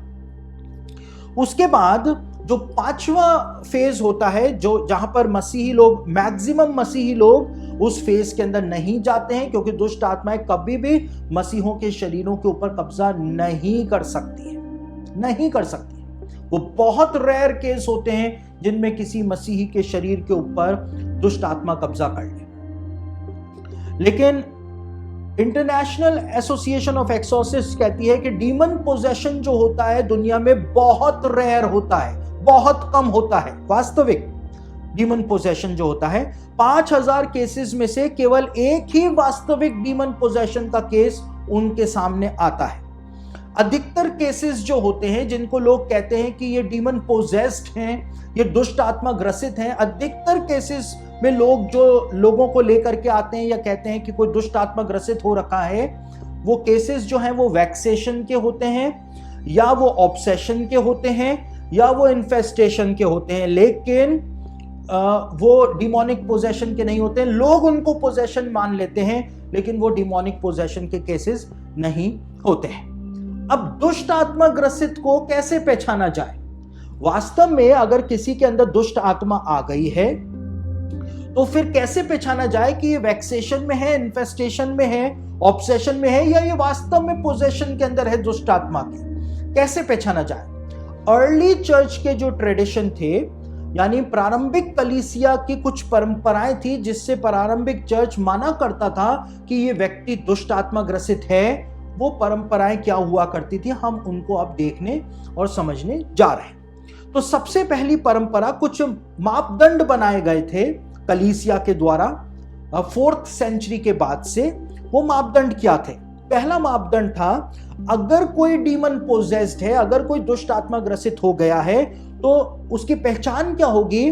वो अज्ञात भाषाओं को बोलेगा और अज्ञात भाषाओं को समझने की क्षमता भी उसमें आ जाएगी। यानी कि वो अनपढ़ है, लेकिन वो इंग्लिश बोलने लग गया, रशियन बोलने लग गया, लैटिन बोलने लग गया। और दूसरा, अगर कोई चाइनीज आकर के वहां पे बात कर रहा है तो वो चाइनीज भाषा भी समझ लेगा। तो अज्ञात भाषाओं को बोलने की और समझने की शक्ति उसके अंदर आ जाती है, यानी कि वो डीमन पोजेस्ड है। दूसरी बात जो है, व्यक्ति की सामान्य क्षमता से परे सुपर ह्यूमन स्ट्रेंथ उसके अंदर आ जाती है। एक ऐसी ताकत उसमें आ जाती है कि वो जंजीरों को तोड़ देता है। जैसा हम देखते हैं गिरासेनियों के देश के अंदर जिस डिमोनिक की बात बताई गई है, वो व्यक्ति जो था उसको सांकलों से भी बांधा जाता था, वो उनको भी तोड़ दिया करता था। सुपर ह्यूमन स्ट्रेंथ चर्च माना करता था 4th सेंचुरी के बाद से कि वो दुष्ट आत्मा ग्रसित हैं ऐसे लोग जो ऐसा काम कर देते हैं। तीसरी बात, उनको हद से ज्यादा ज्ञान आ जाता है, यानी कि वो ऊंची ऊंची बातें करने लगते हैं। वो डीमन पोजेस्ड हैं, इसलिए वो साइंस की, वो गंवार है, अनपढ़ है, लेकिन वो साइंस की बातें कर रहा है, एस्ट्रोनॉमी की बातें कर रहा है, विज्ञान के बड़े बड़े जो फॉर्मूले हैं उनकी बातें कर रहा है। तब चर्च समझ जाया करता था कि वो डीमन पोजेस्ड है।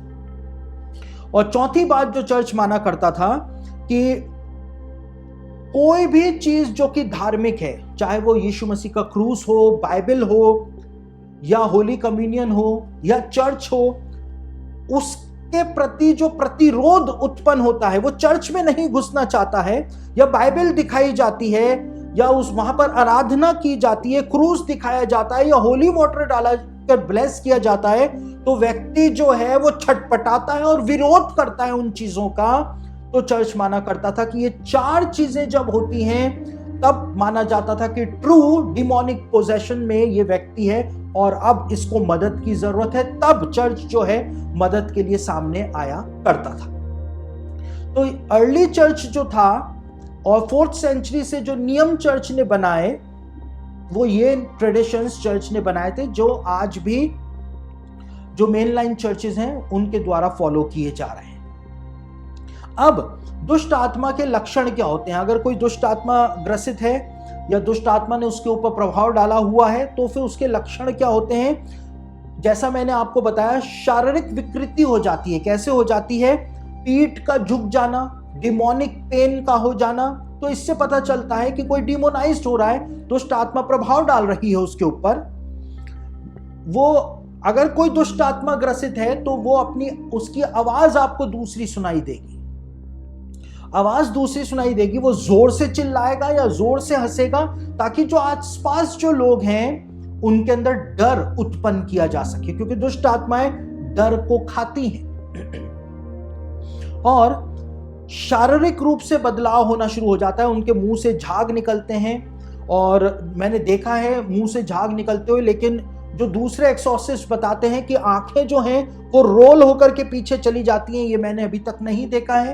फादर लैम्पर्ट कहते हैं कि पूरी आंखें जो है वो काली हो गई थी एक बार जब वो एक व्यक्ति में से दुष्ट आत्मा को निकाल रहे थे, वो भी मैंने नहीं देखा है। लेकिन फादर लैम्पर्ट ने लिखा है कि ऐसा होता है। और दुष्ट आत्मा जो है अपनी शक्ति का प्रदर्शन करती है ऐसा करने के द्वारा। अत्यंत बुरी दुर्गंध निकालती है जो कि उनका स्वभाव है, और कमरे के तापमान के अंदर परिवर्तन कर देती है। अगर दुष्ट आत्मा ग्रसित कोई व्यक्ति है तो उसके कमरे का तापमान जो है वो बहुत ही ज्यादा ठंडा रहेगा। ठंडा क्यों रहेगा? क्योंकि ठंडापन जो है वो लाश के जो डेड बॉडी है उसके टेम्परेचर को दिखाता है, यानी परमेश्वर से उनके अलगाव को दिखाता है, और इसीलिए वो ठंडे टेम्परेचर को प्रकट करती हैं। या तो वो अनियंत्रित रूप से हंसती चली जाएगी, आप प्रार्थना करेंगे यीशु मसीह के नाम से निकल, मैं यीशु मसीह के नाम से आज्ञा देता हूं इसमें से निकल, वो इतना जोर जोर से हंसेगी, इतना जोर जोर से हंसेगी कि आपको ऐसा लगेगा कि आपके अंदर कोई सामर्थ नहीं है। आपके अंदर सामर्थ है, लेकिन ये दुष्ट आत्माओं की ट्रिक होती है ताकि जो दुष्ट आत्मा निकालने वाला हो वो इस बात को सोचे, इस बात को समझे कि मैं इसको नहीं निकाल पा रहा हूं, ये मुझसे भी ज्यादा ताकतवर है, यीशु मसीह के नाम का भी इसके ऊपर असर नहीं हो रहा है। तो वो इस प्रकार से मैनिफेस्ट करती है। और कई जगहों पर सांप की तरह वो फुसफुसाती है, सांप की तरह हरकतें करती है, जिससे पता चलता है कि ये फॉलन क्रीचर्स हैं। और कुछ बहुत ही एक्सट्रीम केसेस जो होते हैं उसके अंदर ये चीज मैंने नहीं देखी है। एक्सट्रीम केसेस के अंदर जो दुष्ट आत्मा ग्रसित को अगर किसी कुर्सी से बांध दिया जाए या किसी पलंग से बांध दिया जाए तो वो कुर्सी या वो पलंग जो है वो हवा में उठ जाता है। ये मैंने नहीं देखा है। फादर विंसेंट लैम्पर्ट कहते हैं कि जब मैं अंडर ट्रेनिंग था, मैं रोम के अंदर अंडर ट्रेनिंग था, वहां पर पहली बार मैं कोई एक्सोर्सिज्म देख रहा था, तो उसमें मैंने देखा था, फादर लैम्पर्ट कहते हैं कि जिस व्यक्ति में से दुष्ट आत्मा को निकाला जा रहा था वो कुर्सी के साथ, कुर्सी से बंधा हुआ था, कुर्सी के साथ ही 5 फुट तक ऊपर चला गया था, और जो प्रीस्ट था उसने उसके सिर पर हाथ रख के उसको वापस से जमीन के ऊपर उतार दिया था। फादर लैम्पर्ट कहते हैं मैं इतना ज्यादा डर गया था उसको देख करके कि मेरा मुंह खुला का खुला रह गया था, और मैंने कहा कि ये बिशप ने मुझको कहां पर फंसा दिया है। तो ये सब चीजें होती हैं। वो कहते हैं कि ये सब चीजें दूसरों को बताई जाए तो वो विश्वास नहीं करेंगे, लेकिन ऐसा होता है, फादर लैम्पर्ट बताते हैं। अब कौन व्यक्ति जो है वो पोजेस्ड हो सकता है? मैंने कहा मसीही लोग पोजेस्ड नहीं हो सकते हैं। जिनका संबंध परमेश्वर के साथ घनिष्ठ है, वो परमेश्वर की आज्ञाओं का पालन कर रहे हैं, यीशु मसीह के साथ चल रहे हैं, वो पोजेस्ड नहीं हो सकते। फादर अमोर्थ ने अपनी किताब के अंदर बताया है कि कौन कौन लोग पोजेस्ड इजीली हो जाते हैं। तो वो एक बात लिखते हैं अपने चैप्टर के स्टार्टिंग में ही कि कोई भी अपने आप को एक्सक्लूड ना समझे, कोई भी ये ना सोचे कि मैं नहीं हो सकता हूं, एक्सक्लूड ना समझे। उन्होंने तो ये तक लिख दिया कि प्रीस्ट भी पोजेस्ड हो सकते हैं अगर उनका संबंध, उनका कमिटमेंट परमेश्वर के साथ प्रॉपर नहीं है। तो अधिकतर मामलों में वो कहते हैं कि वो लोग जो कि विश्वास में कमजोर होते हैं और जिनका संबंध और कमिटमेंट परमेश्वर के साथ नहीं होता है, वो ज्यादा सरल शिकार होते हैं दुष्ट आत्माओं के। लेकिन वो कहते हैं कि शैतान जो है वो प्रार्थना, उपवास और धार्मिक जीवन जीने वाले व्यक्ति में भी हो सकता है। कफरनहूम के अंदर एक व्यक्ति था जो आराधनालय के अंदर बैठा हुआ था, आराधनालय का मेंबर था, भक्त यहूदी था, लेकिन वो डीमन पोजेस्ड था।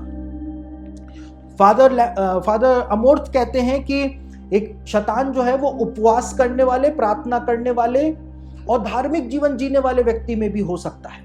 वो हर तरह से धोखा दे सकता है। वो कहते हैं पोजेस्ड पर्सन जो होता है, दुष्ट आत्मा ग्रसित पर्सन जो व्यक्ति जो होता है, वो बपतिस्मा भी ले सकता है और चर्च में भी आ सकता है। तो ये कोई बड़ी बात नहीं है, क्योंकि शैतान बहुत बड़ा धोखेबाज है। और कभी कभी व्यक्ति के अंदर कम विश्वास होता है। मान लीजिए किसी के अंदर कम विश्वास है, वो डीमन पोजेस्ड है, चर्च भी जा रहा है, बपतिस्मा भी लिया हुआ है, लेकिन जैसे जैसे उसका विश्वास बढ़ना शुरू होता है, जैसे जैसे वो वचन का पालन करना शुरू करता है, पवित्रता में जीवन जीना शुरू करता है, वैसे ही दुष्ट आत्मा जो है अपने आप को मैनिफेस्ट करना भी शुरू कर देता है, वैसे ही कर देता है। तो दुष्ट आत्माएं कभी कभी सालों तक छुपी हुई रह सकती हैं, फादर अमोर्थ कहते हैं, और कभी कभी वो एकदम से खुद को मैनिफेस्ट कर देती हैं। अब कैसे पता लगाएं कि कोई व्यक्ति पोजेस्ड है या नहीं है? अगर कोई व्यक्ति चर्च में या धार्मिक सभाओं में जाने से कतराता है, या प्रार्थना करवाने से, आराधना में जाने से या प्रभु भोज से दूर भागता है, इसका क्लियर साइन है कि वो उसके ऊपर दुष्ट आत्मा का प्रभाव है या वो दुष्ट आत्मा ग्रसित हो रहा है। तो फादर अमोर्थ कहते हैं कि एक व्यक्ति, वो ही व्यक्ति चर्च में आने से कतराता है, यीशु मसीह के क्रूस को देख करके कतराता है, प्रभु भोज से कतराता है, प्रार्थना करवाने से कतराता है, जो व्यक्ति दुष्ट आत्मा ग्रसित होता है। तो इससे पता चल जाता है कि व्यक्ति धार्मिक चीजों का प्रतिरोध कर रहा है, यानी कि इसके अंदर कोई डीमन घुसा हुआ है। लेकिन फादर अमोर्थ फिर भी इस बात को कहते हैं कि कोई भी ऐसा मसीही जो परमेश्वर से जुड़ा हुआ है, पवित्र आत्मा पाया हुआ है, उसके शरीर के ऊपर दुष्ट आत्माएं कब्जा नहीं कर सकती हैं। परमेश्वर किन्हीं केसेस में परमिट करता है अत्याचार के लिए, जैसा अय्यूब के साथ हुआ, पौलुस के साथ हुआ, लेकिन हमेशा ऐसा नहीं होता है। संतों के साथ ऐसा हुआ कलीसिया इतिहास में, लेकिन सबके साथ परमेश्वर अलाउ करता भी नहीं। तो आज क्या हो गया है कि हम कहते हैं कि मसीहों का दुष्ट आत्माएं कुछ भी नहीं बिगाड़ सकती हैं, मसीहों के शरीरों के ऊपर दुष्ट आत्माएं कब्जा नहीं कर सकती हैं, लेकिन वो इन्फेस्टेशन कर सकती हैं, वो वैक्सेशन कर सकती हैं, वो ऑपरेशन कर सकती हैं, वो ऑब्सेशन कर सकती हैं, सनक में भी डाल सकती हैं, लेकिन पोजेस्ड नहीं कर सकती हैं। लेकिन ये चार काम वो मसीहों के साथ भी कर सकती हैं। इसलिए फादर अमोर्थ कहते हैं कोई भी अपने आप को एक्सक्लूड ना समझे, प्रीस्ट भी अपने आप को एक्सक्लूड ना समझे, प्रीस्ट भी इन चारों कैटेगरीज का शिकार बन सकता है।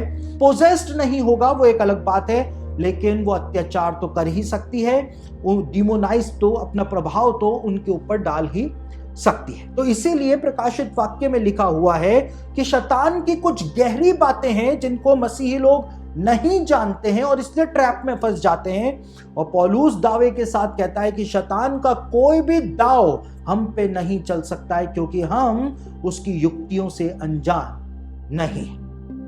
तो मेरे लेसन को मैं इस समय यहीं पर ही समाप्त कर रहा हूं और अब मैं आप लोगों के लिए प्रार्थना करने जा रहा हूं। आप लोग जो बीमार हैं, आप लोग घर में मेरे साथ प्रार्थना करें मिल करके, क्योंकि जैसा आपका विश्वास होगा वैसा ही आश्चर्यकरम मिरेकल आपको मिल जाएगा। बहुत सारी गवाहियां हमारे पास आ रही हैं, कई सारी गवाहियां, उनमें से हम टेलीग्राम के ऊपर भी शेयर कर देते हैं। जो लोग हमको टेक्स्ट मैसेज करते हैं हम उसको टेलीग्राम के ऊपर शेयर कर देते हैं। जो लोग फोन करके हमको बताते हैं उनको हम शेयर नहीं कर पाते हैं।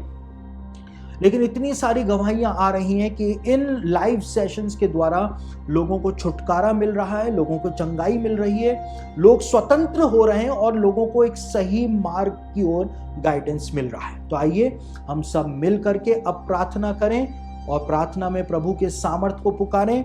आपको परमेश्वर घर बैठे चंगा करने का सामर्थ्य रखता है। सिर्फ अपने पापों को उसके सामने मान लीजिए, सिर्फ आप इस बात को कह दीजिए कि प्रभु गलती हो गई, माफ कर दीजिए। परमेश्वर आपको माफ कर देगा और यीशु के नाम से आपको उठा करके खड़ा कर देगा। आइए हम प्रार्थना करते हैं। सर्वशक्तिमान पिता परमेश्वर प्रभु, आपका धन्यवाद हो। प्रभु जी, आपके लोग जो आपके सम्मुख इस समय आस लगाए बैठे हुए हैं, आप प्रभु जी हमारे पिता हैं और प्रभु जी हम आप ही से मांग रहे हैं जिन चीजों की हमको आवश्यकता है। प्रभु आपसे प्रार्थना करता हूं कि ऐसे लोग जो कि बीमार हैं, बीमारी के बिस्तर पर हैं, प्रभु जी आप इनकी पुकार को सुन लें और प्रभु जी एक मौका आप इनको और प्रदान कर दें। इनके जीवन में इनसे चाहे कैसे भी पाप क्यों ना हो गए हो, लेकिन प्रभु आप इनको क्षमा कर दीजिए, अपने सामर्थ्य को प्रकट कर दीजिए और प्रभु जी इनकी बीमारियां दूर हो जाने पाए यीशु मसीह के सामर्थी नाम से। आपकी महिमा को आप दिखाएं। एक बहन है हमारे बीच में जिसने एक जो मुस्लिम परिवार के अंदर वो बहन ने शादी की हुई है, वो मसीही बहन थी, वो एक मसीही परिवार की लड़की थी, लेकिन उसने एक मुस्लिम से शादी करी और उस परिवार में जाने के बाद से वो कई बार वो जादू टोना करने वालों के पास गई है। उसके घर के अंदर वो ताबीजों को भी लेकर के आई है। कई सारे ऐसे काम जिनसे परमेश्वर सख्त रूप से नाराज होता है उसने किए हैं, जानते हुए किए। उसकी मां ने उसको कई बार मना किया कि ये बाइबल के अंदर मना है, फिर भी उसने किए हैं और आज वो कैंसर से ग्रसित होकर पलंग पर लेट करके मेरी आवाज को सुन रही है। मेरी बहन, तेरी पुकार को स्वर्ग में सुन लिया गया है और इसी समय यदि तू पश्चाताप करे तो यीशु मसीह तुझे चंगा करने का सामर्थ्य रखता है। लेकिन यीशु मसीह कहता है कि तू अभी भी अपने मन में इस बात को मानने को तैयार नहीं है कि तूने कुछ गलत किया है। और यीशु मसीह कहता है कि जिस दिन तू मान लेगी कि तूने गलत किया है, उसी दिन यीशु मसीह तुझे चंगा कर देगा। प्रभु जी आप इस बहन के कठोर दिल को तोड़ करके रख दें। प्रभु जी इसको मांस का सा दिल दें ताकि ये पश्चाताप कर सके। प्रभु मैं आपके सामर्थ्य को इसके ऊपर रिलीज कर रहा हूं। प्रभु जी अपनी महिमा को आप प्रकट करें, अपने सामर्थ्य को दिखाएं। प्रभु जी मैं उन सब लोगों के लिए आपसे प्रार्थना करता हूं जो बीमार हैं, अलग अलग प्रकार की बीमारी में हैं। प्रभु जी अर्थराइटिस की वजह से जिनकी हड्डियां टेढ़ी हो गई हैं, उनकी हड्डियां सीधी हो जाने पाए, वो अर्थराइटिस दूर हो जाने पाए यीशु मसीह के सामर्थी नाम से। स्किन डिजीज दूर हो जाने पाए यीशु मसीह के नाम से। प्रभु अपनी महिमा को आप प्रकट करें। एक बहन है जिसके एक ब्रेस्ट के अंदर, ब्रेस्ट के साइड में बहुत ज्यादा दर्द होता है।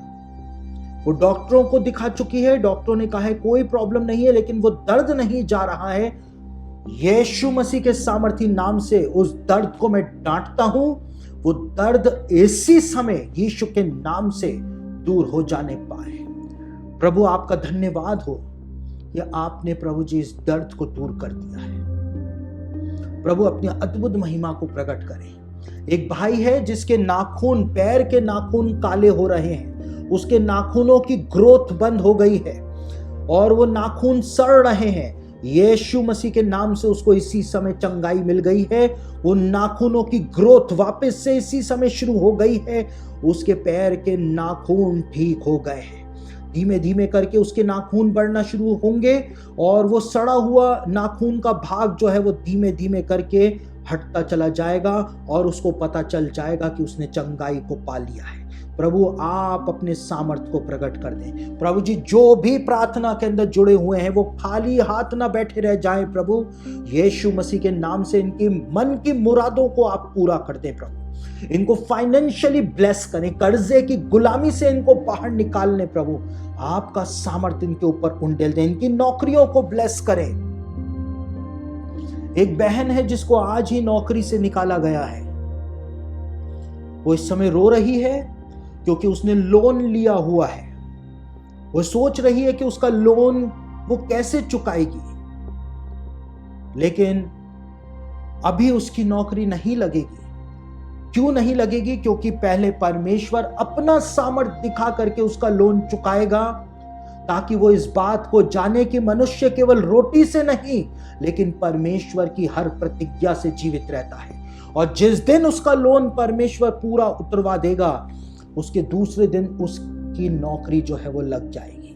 परमेश्वर अपना सामर्थ्य उस बहन के जीवन में, उस परिवार के अंदर दिखाना चाहता है। प्रभु मैं आपका धन्यवाद करता हूं हर एक बात के लिए। प्रभु जी आप इन आश्चर्य कर्मों को करने के द्वारा अपने आप को अपने लोगों पर प्रकट कर रहे हैं। प्रभु जी आप चाहते हैं आपके लोग अपनी चिंताओं से बढ़कर आपके ऊपर ध्यान देना शुरू कर दें। प्रभु अपनी कृपा को आप दिखाएं। हर एक वो व्यक्ति जो हार्ट डिजीज के अंदर फंसा हुआ है, यीशु मसीह के सामर्थी नाम से उसका हार्ट सही हो जाने पाए।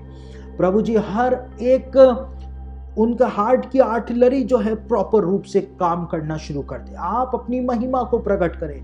मैं यीशु मसीह के नाम के सामर्थ को यहां से उनके ऊपर रिलीज कर रहा हूं।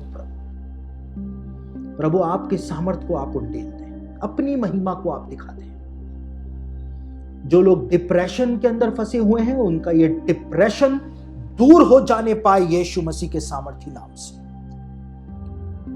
प्रभु आप अपनी महिमा को दिखाएं। प्रभु जी वो सारे लोग जो कैंसर में फंसे हुए हैं, एक भाई है जिसका घुटने से लेकर पैर तक का जो टांग होती है, घुटने से लेकर पैर तक की जो टांग का हिस्सा है वो पूरी तरह से सड़ गया है। यीशु मसीह उस भाई को चंगा कर रहा है। उसका पैर इसी समय ठीक हो रहा है यीशु मसीह के सामर्थी नाम से। प्रभु आपका धन्यवाद हो। प्रभु जी आप अपनी महिमा को प्रकट कर रहे हैं, आपका धन्यवाद हो। प्रभु जी मैं इनके घरों को ब्लेस करता हूं यीशु मसीह के नाम से। प्रभु इनके घर के अंदर यदि कोई भी डिमोनिक प्रेजेंस है तो वो दूर हो जाने पाए यीशु मसीह के सामर्थी नाम से।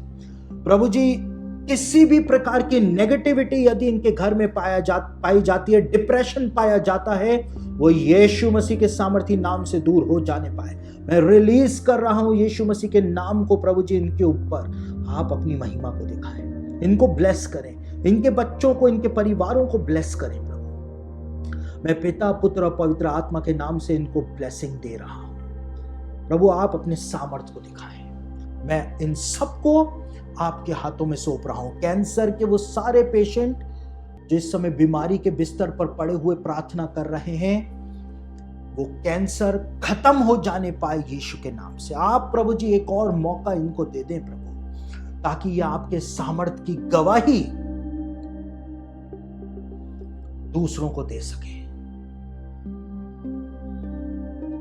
एक भाई है जिसने अभी अभी ये प्रार्थना करी है कि प्रभु यदि तू मुझे ठीक कर देगा कैंसर से, तो मैं तेरी गवाही इतने लोगों को दूंगा और मैं तेरी सेवा करूंगा। यीशु मसीह ने उस भाई को दूसरा मौका दे दिया है। प्रभु आपका धन्यवाद हो, आपका धन्यवाद हो प्रभु। आप अपने लोगों के दर्द को समझते हैं, लोगों के प्रार्थनाओं को सुनते हैं। आपका धन्यवाद हो। मैं आपके लोगों को आपके हाथों में सौंप रहा हूं। जितनों ने आज का वचन सुना है, आप उनके दिलों के अंदर अद्भुत रूप से काम करें, यीशु मसीह के सामर्थ्य नाम से, आमीन। तो दोस्तों, आप भी यदि हमारी ऑनलाइन बाइबल स्टडी का हिस्सा बनना चाहते हैं तो आप हमारे टेलीग्राम चैनल को ज्वाइन कर लीजिए, क्योंकि हमारे टेलीग्राम चैनल पर ही ये बाइबल स्टडीज जो हैं वो ऑनलाइन होती हैं। तो सैटरडे और संडे को टेलीग्राम चैनल के ऊपर मैं बाइबल स्टडी लेता हूं।